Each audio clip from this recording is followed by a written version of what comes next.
Mga kapuso, sa bawat lakad nyo ngayong holiday season, ugali magdala ng payong bilang panangga sa matinding init at maging sa mga biglaan pero panandaliang ulan.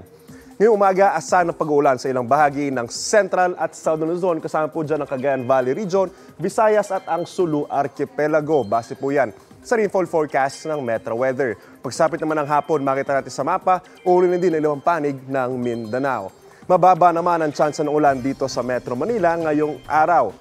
Ayon sa Pag-asa, apektado ang Luzon ng hanging amihan habang easterlies pa rin o mainit na hangin galing sa Pacific Ocean na nakaapekto sa Visayas at sa Mindanao. Ingat po tayo, mga kapuso.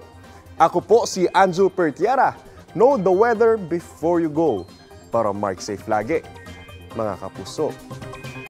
Mga kapuso, know the weather before you go at mag-subscribe na sa GMA Integrated News sa YouTube. Para sa mga kapuso natin sa abroad, bisitahin ang GMA Pinoy TV at www.gmanews.tv.